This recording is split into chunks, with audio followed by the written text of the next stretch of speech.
Often you may hear, "It's all the ego's fault," or "live without ego." However, the ego is not your adversary, but your ally. This role is determined not by psychology, but by the very architecture of the universe and man. In this video, you will learn what the ego is, how it works, its dangers, and how to make it a guide in discovering your soul.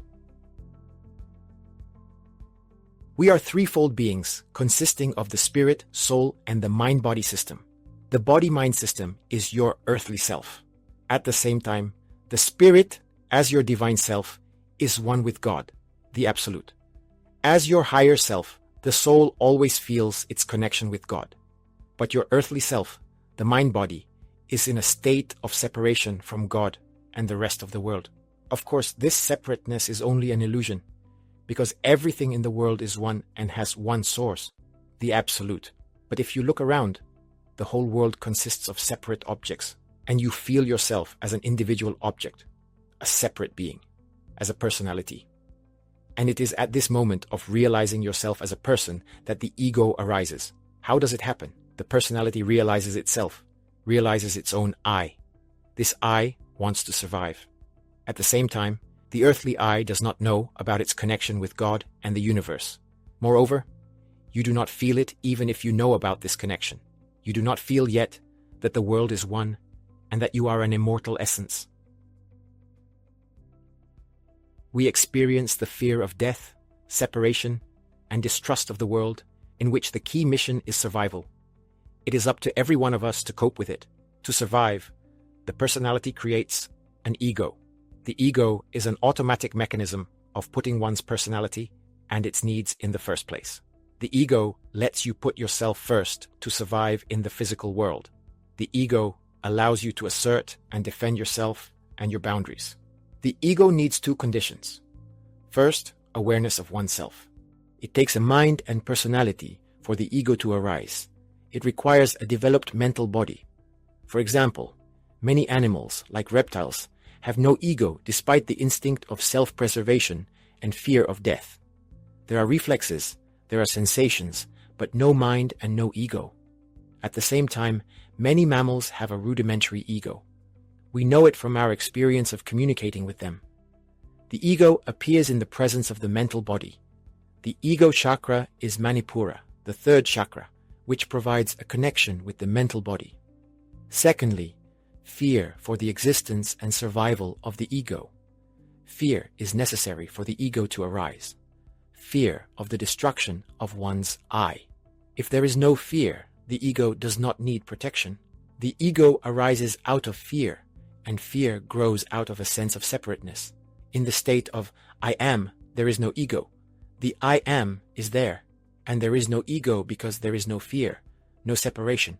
I am is the state of spirit, and for spirit, there is no ego. Thus, ego is created by mind and fear. Naturally, this process of ego formation does not happen consciously, but automatically as one grows up. As the personality is formed, the ego is shaped and developed. The emergence of such a mechanism is inevitable. It protects the personality in the surrounding world, perfectly fulfills its role, and provides survival in competition. The ego forces you to put yourself and your needs first. What is the problem here?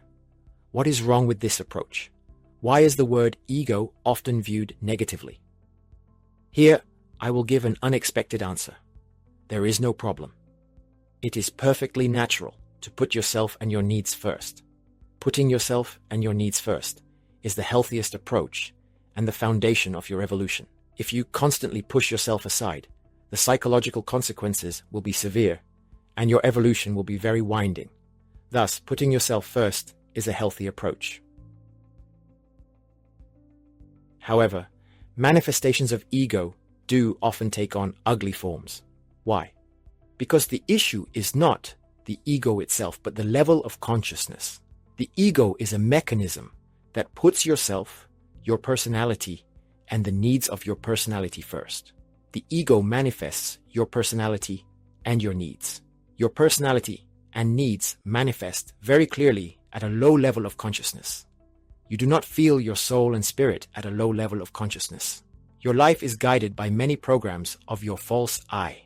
Therefore, being at a low level of consciousness, the personality feels flawed, inadequate, and lonely. It thinks the world is hostile, with few available survival resources. Low-level consciousness looks for reasons for this state of affairs, not within, but in the outside world. It focuses outward rather than inward. So, it seems the only way to survive is to get more resources. The ego mechanism starts to realize this need immediately. It becomes a priority. The ego begins hunting for resources, collecting and appropriating them. And that's how egoism arises. At a low level of consciousness, it is inevitable. Thus, it is useless to say, "What an egoist you are." Egoism is a natural consequence of a low level of consciousness. Here, we get to selfishness. Selfishness is not putting oneself first, as it is commonly believed. Putting yourself first is healthy. Selfishness is the desire to subjugate the world to your wishes. Egoism seeks to appropriate the world for oneself, to gain as much benefit as possible, and to have as much control as possible. Control is the driving force behind selfishness, and the essence of selfishness can be summed up in the word mine, meaning this belongs to me and me alone. The ego's mission is to label everything as mine. It needs as much mine as possible. Everything is appropriated, tangible and intangible, people, things, ideas. The ego says, "It is mine, it belongs to me," and in doing so, it expands its influence. Egoism is directly proportional to the sense of ownership, control, and profit. Therefore, for the egoist, my wife, my children, and my friends turn from people into objects of manipulation and control for a benefit. This is my project, my money, my company, not as part of a world where I am a co-creator, but as something over which I have complete power. It's essential to get as much as possible through the ego's mechanism of appropriation. More money, power, influence, likes, fame, adoration, and of course, attention. More pity and sympathy, more care and affection, and more attention again and again. It is how the ego works through weakness, through the victim image of this cruel world. Both of these are forms of egoism. Egoism, in general, can vary a lot depending on the level of consciousness. The lower the level of consciousness is, the more straightforward the egoism. However, egoism can be skillfully disguised at a higher level of consciousness. Egoism can even outwardly look like giving. Only this giving comes from a desire to receive. When one engages in science, art, or philanthropy in hopes of fame and glory, when we bargain with God, "You do this, and I'll behave in return," are all subtle forms of selfishness, attempting to appropriate the world with fear at its core. What else? Judgments, comparisons, and a sense of self-righteousness. That feeling of, "I'm right," also appropriates the world. Only you know how to live. Eckhart Tolle describes the mechanics of the ego's action and its appropriation of the world in great detail in his book, The New Earth. I will again emphasize that egoism is natural at a low level of consciousness. The ego puts needs forward and presents them to the world. However, the fact that egoism is natural does not cancel out the difficulty of living with it. Why is it difficult? After all, you can love only yourself and ignore other people's needs, and everything will be fine. But true self-love and selfishness are opposed. Selfishness makes one's life very difficult. Why? First of all, the basis of selfishness is fear. Subconsciously, egoists live in constant fear of lack. Second, egoism is insatiable. It is impossible to satiate the ego, which is turned to the outside world. It tries to plug the gaping hole of fear with various resources, but cannot. There is always something missing because the source of fear is not a lack of resources, but a sense of separation from the world. Third, selfishness trusts no one.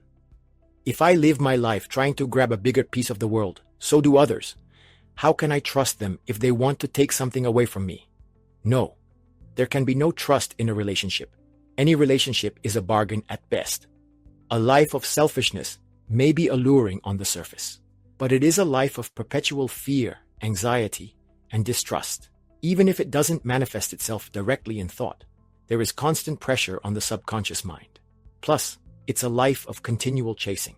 There can be no happiness in a state of selfishness, only temporary satisfaction. It is how the ego mechanism works in a state of low consciousness. It is vital to realize that no one is free from ego. Many of our issues are not rooted in being bad, but in the combination of the ego mechanism and the level of consciousness. After all, you and your manifestations are not free of ego either. It is crucial to understand their origins to change your manifestations. The question is posed here: how to get rid of the ego? We fight with ego often, trying to eliminate it, because ego doesn't belong to me. It is as if the ego has a life of its own and we, humans, are pure. In fact, many say that ego is bad. It is essential to realize that the more you fight with the ego, the more it will fight back. Suppose you say to yourself, "I should not judge people." Then, sooner or later, judgment will break through the suppression barrier with double the force. You look enlightened on the surface, but suddenly, you can't fight yourself anymore. It's important to realize that you can't just drop ego. To drop ego in our world is to reduce oneself to the level of a fish. Fish have no ego. Fine, become a fish. But why? It's like treating a headache by chopping off the head. It's foolish. So, fighting the ego is pointless and even harmful. Putting yourself and your needs first is common sense. There is no need to fight the ego. The ego should be recognized as a part of yourself. You should thank it as it is the foundation of your persona. You don't have to get rid of the ego directly. It will go away or will get smaller under certain conditions. Two ways are possible. After all, I remind you, the sources of ego are personality, the realization of your I, and the fear of death. Drop one of these two, and the ego disappears. The first way is dissolving the ego. The ego is dissolved when one's own I disappears, and the self disappears in love. When you love someone or something sincerely, you dissolve your ego. You don't separate yourself from a being or a thing you love. Your I dissolves into it. Along with the I, your ego dissolves. That's why loving is so wonderful. You reach for God. Love is a divine state, and eliminate the pressure of the ego. If you want to learn about the quantum nature of love, watch this video. Moreover, you are not fighting anything. Sincere and deep love is your first need. You love because it is your choice. However, one cannot stay in true unconditional love for long because of the low level of consciousness. But the feeling of lightness in life without ego in the state of love is familiar to almost everyone. A life with an open heart, life in the state of love, is a life with a dissolved I, with a dissolved ego. Some people are like this, but they are very few. Another way is ego enlightenment. The ego is enlightened when needs change and the ego changes. How does this happen? The ego mechanism puts the self and its needs first. However, at different levels of consciousness, you can have different needs. Your needs change with the growth of consciousness. That is because with the growth of consciousness, the connection between the soul and spirit is restored. Your false I and programs disappear. The true I emerges. This true I of yours needs something else. The true self is not directed outward but inward. It seeks not to appropriate as much as possible from the external world, but to manifest and express itself in the world. One can say, to give oneself to the world without wanting to get something in return. Manifestation, for the sake of manifestation, for the sake of expressing one's true, divine essence, for the sake of revealing one's divinity. The true self seeks to answer, who am I? Not, is there something in it for me? Therefore, at a high level of consciousness, you live very differently. At this level, the needs of one's self go far beyond the desires of a good life that satisfies the body and mind. It becomes essential to serve people and sincerely give oneself to the world, not to get something or for someone to praise you, and not to praise yourself, but because it is impossible to do otherwise. As a result, the feeling of one's I is preserved. The mechanism of the ego, I come first, is maintained, but other people have become sincerely important for this I, and the world is seen radically differently. This transformation is brilliantly exhibited in Harold Ramis's Groundhog Day. Caught in a time loop, the main character, Phil, played by Bill Murray, does what he wants only, which is what he considers interesting and vital for himself. He begins his journey as a complete egoist and completes it in service to people. It is only then that the time loop releases him. He leaves the wheel of samsara. As consciousness grows, separation from the world and people weaken, and the sense of unity with the world and God grows. Why should I be afraid if God is with me? And the fear of death weakens and disappears. The ego remains, but it becomes lighter and very transparent. The ego transformation happens not through fighting with it, but through the growth of consciousness, through awareness. It helps this process to realize that you cannot appropriate anything in the world because you cannot own anything except your threefold being, spirit, soul, and body, and the manifestations of that being into the world. If you want to understand what spirit, soul, and body are and how they interact, watch this video. So you and the way you live are your only treasure. And that's why you should direct your energy not outward, but inward, to create yourself. The two paths of ego dissolution and ego enlightenment eventually converge, because growing in consciousness, discovering your true self, and discovering love are the same thing. You stop separating yourself from the world and people, and the feeling of I am the center of the world disappears. Others become indistinguishable from yourself. Other people's pain and joy become your pain and joy. That's when the ego's deliverance comes. So the question is, why is ego the guide of the soul? Because the ego lets you see yourself. You can observe yourself when you put yourself first, so you can draw conclusions and change. Otherwise, you'll never know the real you. Strangely enough, you will someday put your soul's needs first because of the ego. You can discover your true self by putting yourself and your needs first.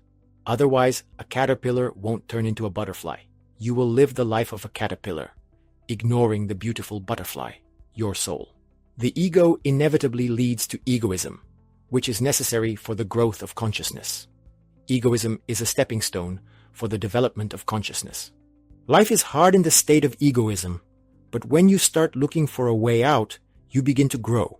The only way is to put yourself first and to realize, what does it mean to put yourself first? What do I really want? On this path, there is a chance to outgrow your selfishness, not to sacrifice, but to wait for the needs to change when you grow tired of being the world's center.